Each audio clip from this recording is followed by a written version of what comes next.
Assalamualaikum warahmatullahi wabarakatuh. Saya Dani Muhidayat, NIM 2130202251. Saya di sini akan menjelaskan tentang makalah historiografi Islam sejarawan Muslim masa klasik yang didosen mengakui oleh Ibu Masnun Baiti MPD, Program Studi Pendidikan Agama Islam, Fakultas Ilmu Tarbiyah dan Keguruan. Tokoh-tokoh Islam pada masa Ibnu Ishaq. Muhammad Ibnu Ishaq bin Yasar, lebih singkatnya yaitu Ibnu Ishaq, adalah termasuk sejarawan Muslim yang pertama. Lahir pada tahun 85 Hijriah atau 704 Masehi dan meninggal pada tahun 1500 Hijriah atau 768 Masehi. Ia pertama kali menulis surah Rasulullah yang merupakan biografi Rasulullah yang pertama paling komprehensif. Ibnu Sa'ad berkata tentang Ibnu Ishaq, dia merupakan yang pertama mengumpulkan sejumlah ekspedisi dari utusan Allah dan mencatatnya. Ibnu Ishaq lahir di Madinah, diperkirakan 85 tahun setelah Hijriah ke Madinah. Jadi, ia merupakan salah seorang tabi'in.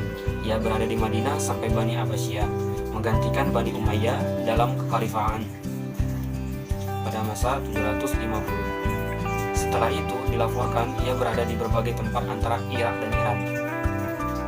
Ia meninggal di Baghdad tahun 768 Masehi. Ibnu Ishaq masih berdarah Irak. Kakeknya yang bernama Yasir berasal dari Ain At-Tamar, sebuah kota kuno yang tak jauh dari Kufah.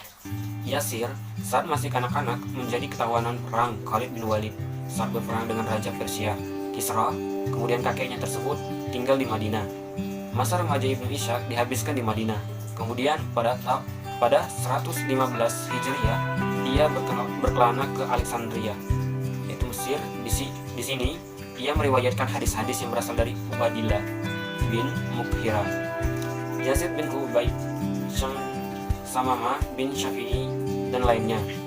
Setelah itu, ia melanjutkan perjalanannya ke Kufah, Al-Jazirah, Rai, Hirah, hingga Baghdad. Di tempat terakhir inilah ia menetap dan memulai kerja-kerja melepuhnya. Yang kedua yaitu Al-Biruni. Nama lengkapnya adalah Abu Rayyan Muhammad ibn Ahmad Biruni Al-Khawarizmi. Dia lahir di Khawazin, Turkmenia pada bulan Zulhijjah 362 Hijriah. Pada masanya termasuk salah seorang sarjana muslim terbesar. Dia menguasai ilmu-ilmu sejarah muslim terbesar, yaitu matematika, fisika, ilmu falak, kedokteran, dan ilmu-ilmu bahasa, geologi, geografi, dan filsafat.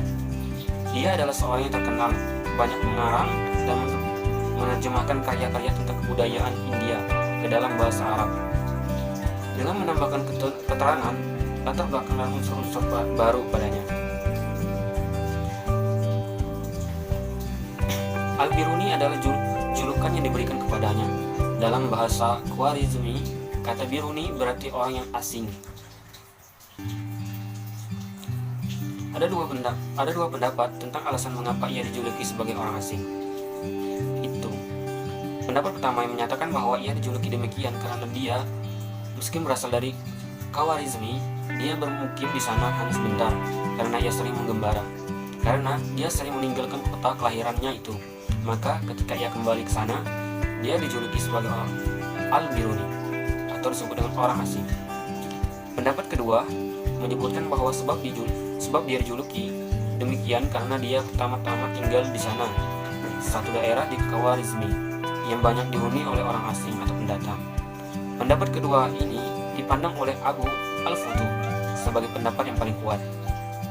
Di samping itu juga yang menyatakan bahwa ia dijuluki demikian karena dia menetap cukup lama di Birun, sebuah negeri yang terletak di dekat sungai Sind di India.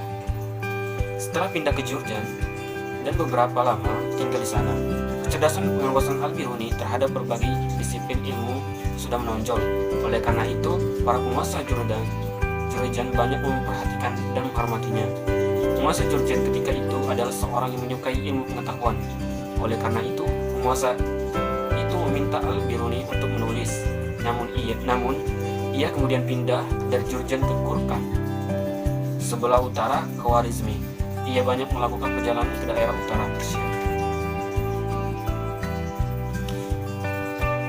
Di antara guru-gurunya adalah Abd al-Samad Abd al-Samad, Abu Sahal al-Masihi, dan Abu al-Wafa al-Budjani dalam bidang astronomi, kedokteran, dan matematika.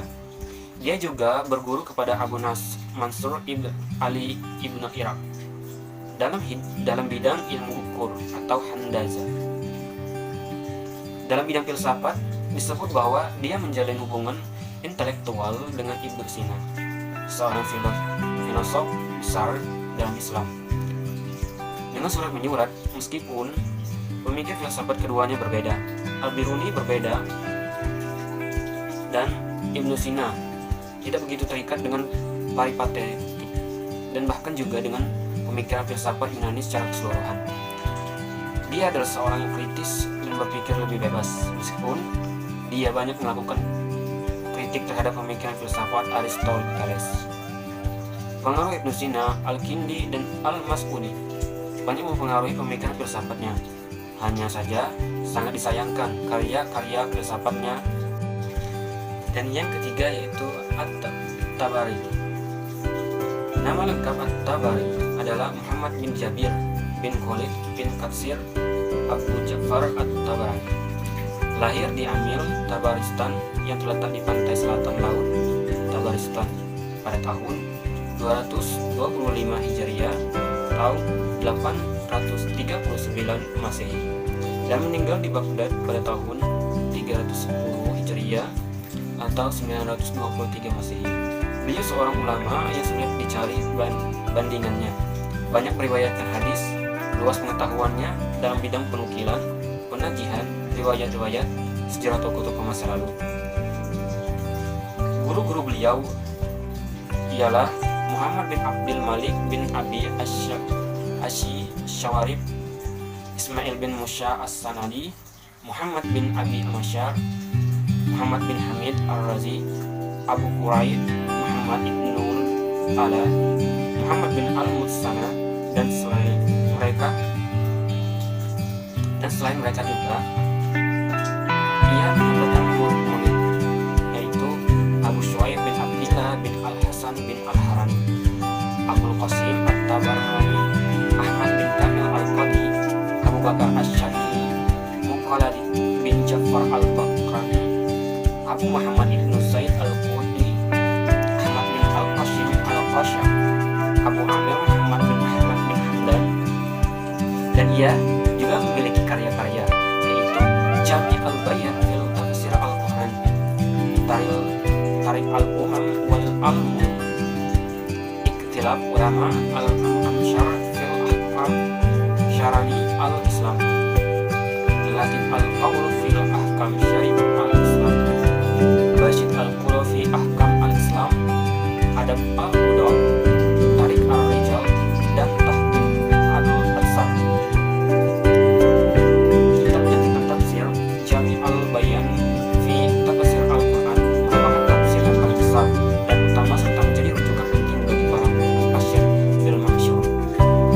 Ibnu Jarir memaparkan tafsir dengan menyadarkannya kepada sahabat, tabi'in, dan tabi'in. Ia juga mengemukakan berbagai pendapat dan merajihnya sebagian atas yang lain. Para ulama berkonflik sependapat bahwa belum pernah disusun sebuah kitab tafsir pun yang menyamainya. Nawawi dalam tahzibnya mengemukakan kitab Ibnu Jarir dalam bidang tafsir adalah sebuah kisah yang belum seorang pun pernah menyusun kitab yang menyamainya. Ibnu Jarir merupakan keistimewaan tersendiri berupa istibad yang unggul dalam pemberian isyarat terhadap kata-kata yang samar. Dengan itulah, antara lain tafsir tersebut berada di atas tafsir yang lain, sehingga Ibnu Katsir banyak menukil darinya. Yang keempat adalah Ibnu al-Athir. Memang ia tidak terkenal Ibnu Khaldun, namun karya-karyanya, sejarah-sejarahnya tidak kalah signifikan. Bahkan tulisan Ibnu Athir masih dicetak ulang dan diterjemahkan di masa kini. Menunjukkan besarnya pengaruh karyanya, nama lengkapnya ialah Izz al-Din Abu al-Hasan al-Ibni al-Athir. Ia berasal dari sebuah keluarga Arab kaya dari Bani Syahban. Lahir pada 12 Mei 1160 masih di Jazirah Ibnu Umar, Jazirah Turki. Ibnu Athir menimba ilmu di Mosul dan Baghdad. Di masa mudanya, ia belajar banyak subjek di bidang ilmu agama. Ia belajar hadis, terutama di masa yang agak belakangan, sejarah hadis, fikih dan tafsir. Ilmu umum yang dipelajari mencakup matematika, bahasa, dan musik. Penulis biografi Ibnu Athir Muhammad ul-Hasan menyebut Ibnu Athir muda dikaruniai kecerdasan dengan pemikiran yang tajam dan mudah dalam memahami. Selain untuk belajar, masa muda Ibnu Athir juga diwarnai oleh pengalaman yang sama sekali berbeda dari yang sebelumnya ia jalani. Ia menjadi bagian dari pasukan Salahuddin al-Ayyubi di Suriah pada 1188 Masehi. Tapi bukan sebagai serdadu di perang salib, melainkan mencatat peristiwa konflik layaknya wartawan perang di masa kini. Salahuddin kala itu sudah terkenal sebagai panglima perang muslim terkenal yang tengah melawan pasukan salib dan mempunyai pendukung di berbagai wilayah, termasuk di Irak, tempat di mana Ibnu al-Athir tinggal. Sekembalinya dari Suriah, Ibnu al-Athir menghabiskan waktu untuk bekerja dengan pemerintah di Mosul serta mengajar. Ia menerima banyak murid dan berdiskusi dengan kolega dari keyakinan dan kelas sosial yang beragam. Di samping itu juga mengumpulkan banyak buku sejarah.